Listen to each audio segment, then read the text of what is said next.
Thank you, my friends.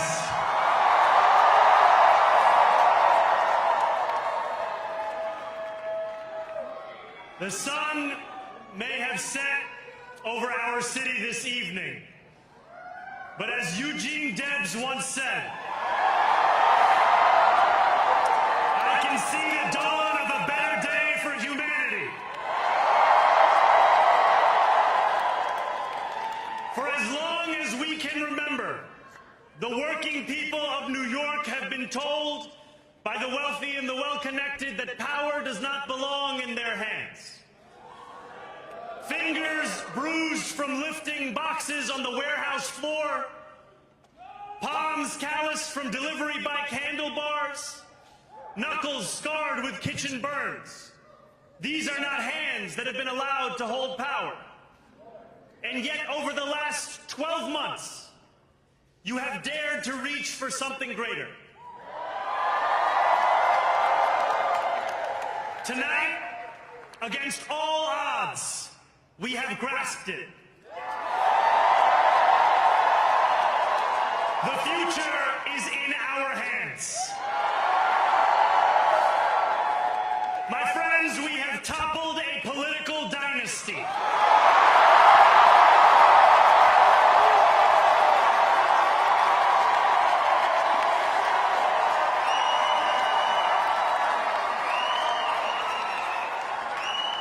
I wish Andrew Cuomo only the best in private life. But let tonight be the final time I utter his name as we turn the page on a politics that abandons the many and answers only to the few.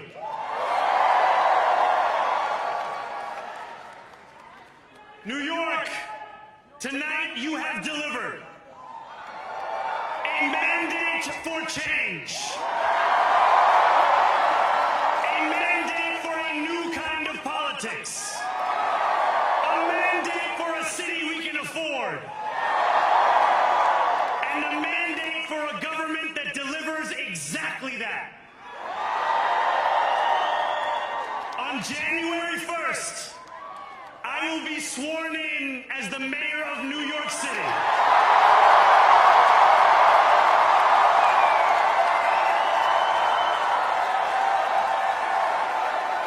And that is because of you. So before I say anything else, I must say this. Thank you. Thank you to the next generation of New Yorkers who refused to accept that the promise of a better future was a relic of the past. You showed that when politics speaks to you without condescension, we can usher in a new era of leadership. We will fight for you because we are you. Or as we say on Steinway, ana minkum wa ilaykum.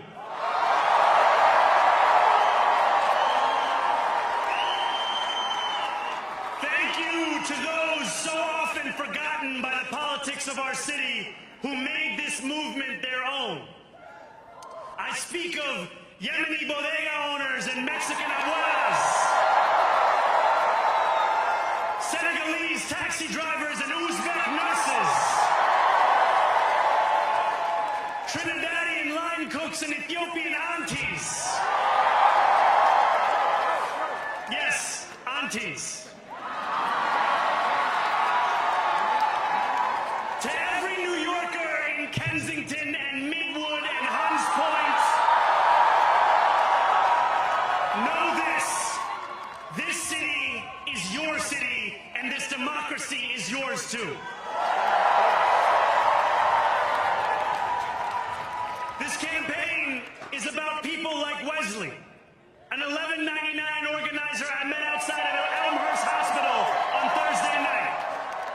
A New Yorker who lives elsewhere, who commutes 2 hours each way from Pennsylvania because rent is too expensive in this city. It's about people like the woman I met on the BX 33 years ago, who said to me, I used to love New York, but now it's just where I live. And it's about people like Richard, the taxi driver I went on a 15-day hunger strike with outside of City Hall, who still has to drive his cab 7 days a week. My brother, we are in City Hall now.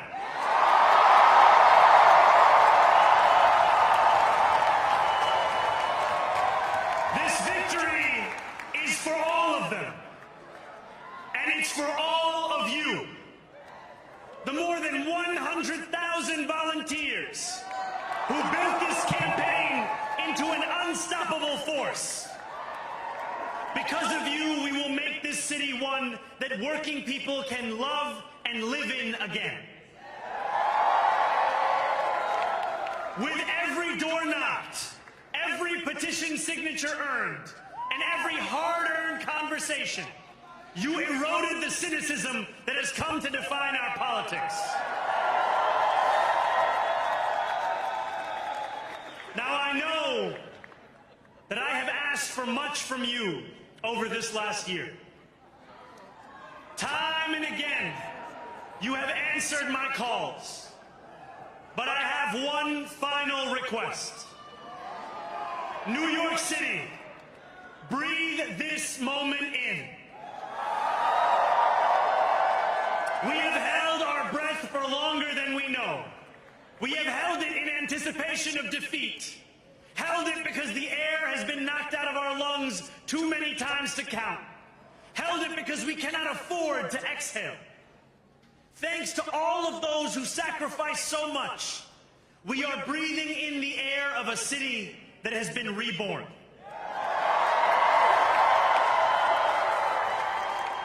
To my campaign team, who believed when no one else did, and who took an electoral project and turned it into so much more, I will never be able to express the depth of my gratitude. You can sleep now. To my parents, Mama and Baba, you have made me into the man I am today. I am so proud to be your son. And to my incredible wife, Rama,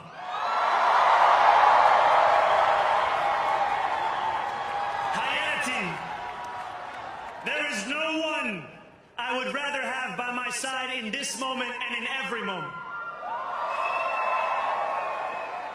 To every New Yorker, whether you voted for me, for one of my opponents, or felt too disappointed by politics to vote at all, thank you for the opportunity to prove myself worthy of your trust.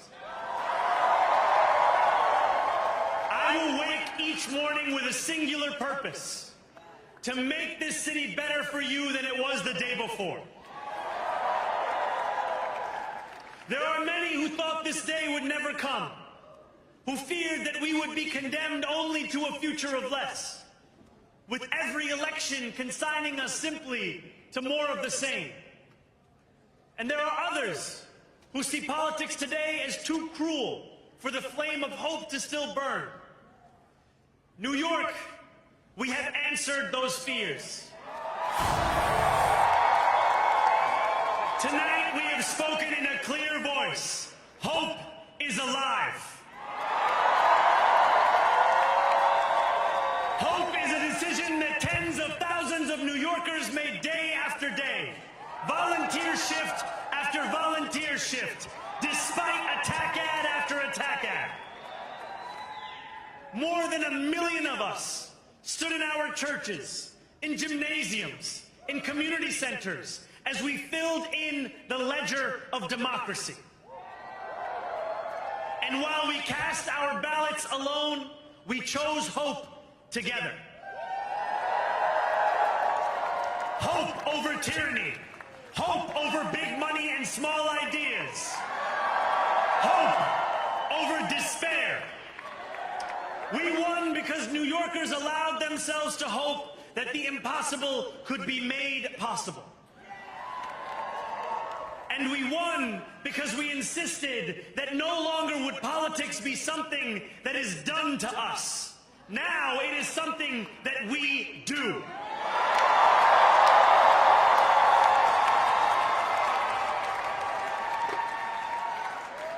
Standing before you, I think of the words of Jawaharlal Nehru. A moment comes but rarely in history when we step out from the old to the new, when an age ends and when the soul of a nation long suppressed finds utterance. Tonight we have stepped out from the old into the new. So let us speak now with clarity and conviction that cannot be misunderstood about what this new age will deliver and for whom. This will be an age where New Yorkers expect from their leaders a bold vision of what we will achieve, rather than a list of excuses for what we are too timid to attempt. Central to that vision will be the most ambitious agenda to tackle the cost of living crisis that this city has seen since the days of Figueroa LaGuardia.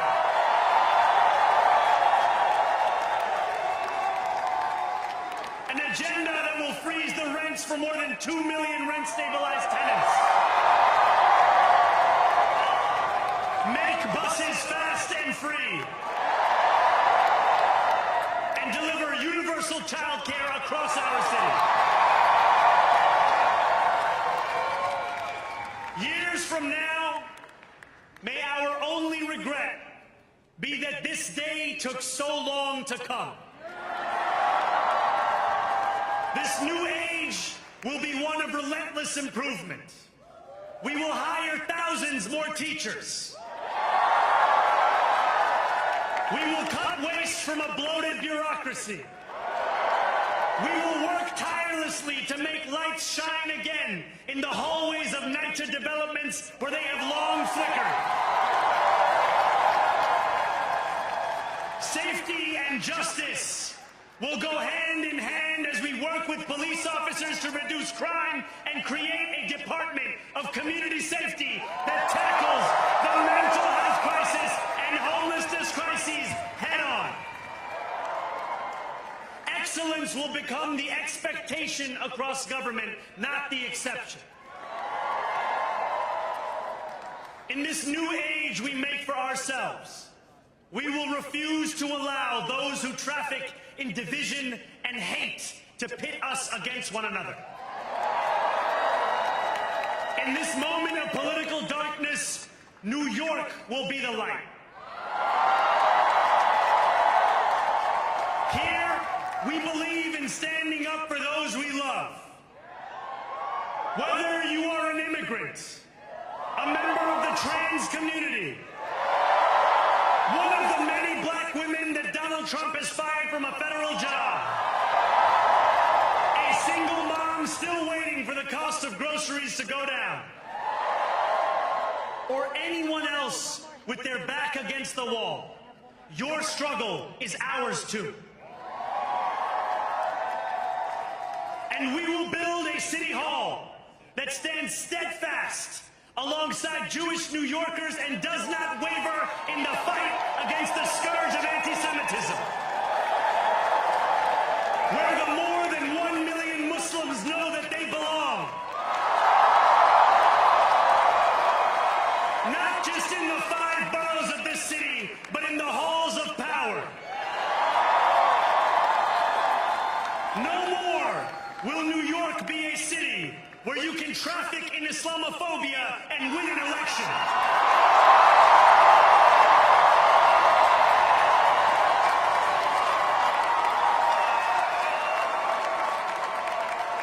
This new age will be defined by a competence and a compassion that have too long been placed at odds with one another. We will prove that there is no problem too large for government to solve and no concern too small for it to care about. For years, those in City Hall have only helped those who can help them. But on January 1st, we will usher in a city government that helps everyone.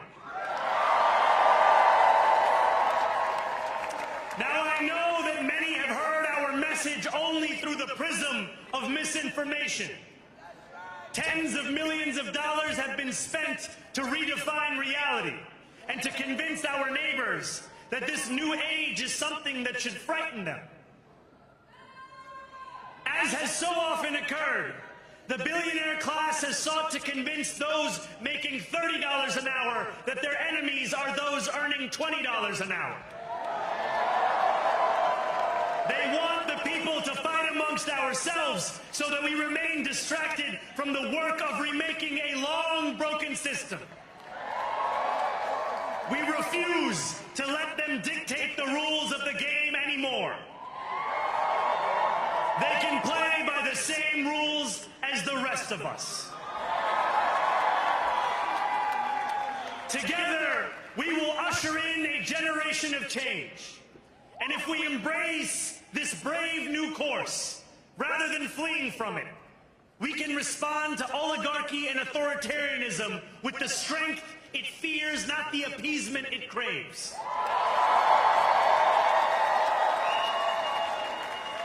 After all, if anyone can show a nation betrayed by Donald Trump how to defeat him, it is the city that gave rise to him.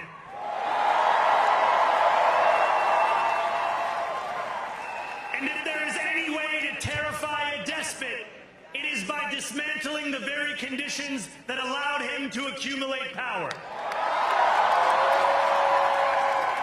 This is not only how we stop Trump, it's how we stop the next one. So Donald Trump, since I know you're watching, I have 4 words for you. Turn the volume up.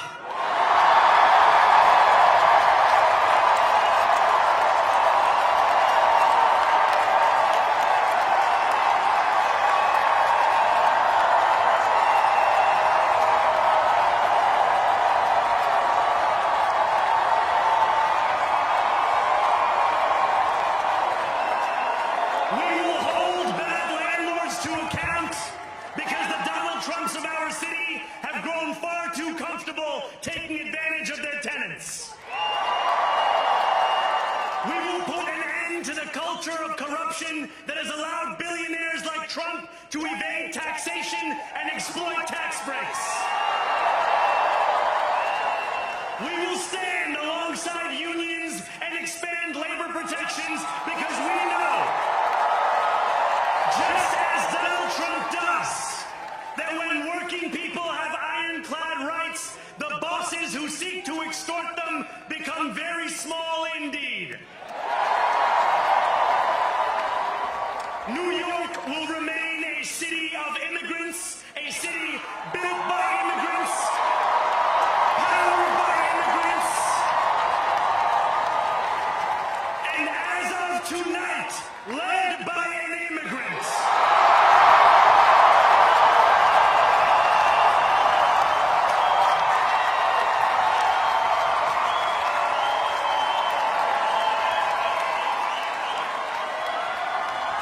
So hear me, President Trump, when I say this. To get to any of us, you will have to get through all of us.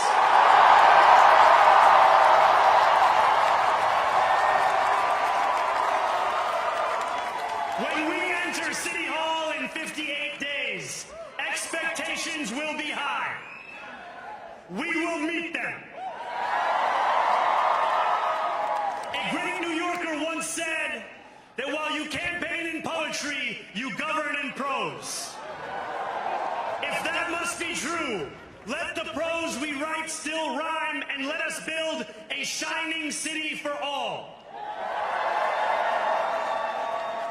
And we must chart a new path, as bold as the one we have already traveled.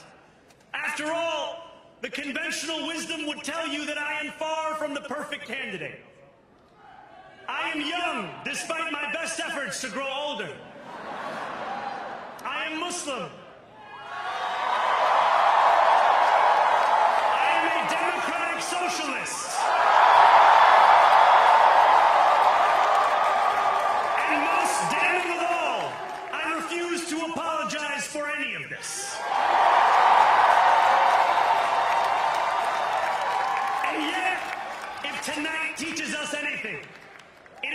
convention has held us back. We have bowed at the altar of caution, and we have paid a mighty price. Too many working people cannot recognize themselves in our party. And too many among us have turned to the right for answers to why they've been left behind. We will leave mediocrity in our past. No longer will we have to open a history book for proof that Democrats can dare to be great. Our greatness will be anything but abstract. It will be felt by every rent-stabilized tenant who wakes up on the first of every month, knowing the amount they're going to pay hasn't soared since the month before. It will be felt by each grandparent who can afford to stay in the home they have worked for, and whose grandchildren live nearby because the cost of childcare didn't send them to Long Island. It will be felt by the single mother who is safe on her commute and whose bus runs fast enough that she doesn't have to rush school drop-off to make it to work on time. And it will be felt when New Yorkers open their newspapers in the morning and read headlines of success, not scandal. Most of all, it will be felt by each New Yorker when the city they love finally loves them back. Together, New York, we're going to freeze the... Together, New York, we're going to make buses fast and... Together, New York, we're going to deliver universal... Let the words we've spoken together, the dreams we've dreamt together, become the agenda we deliver together.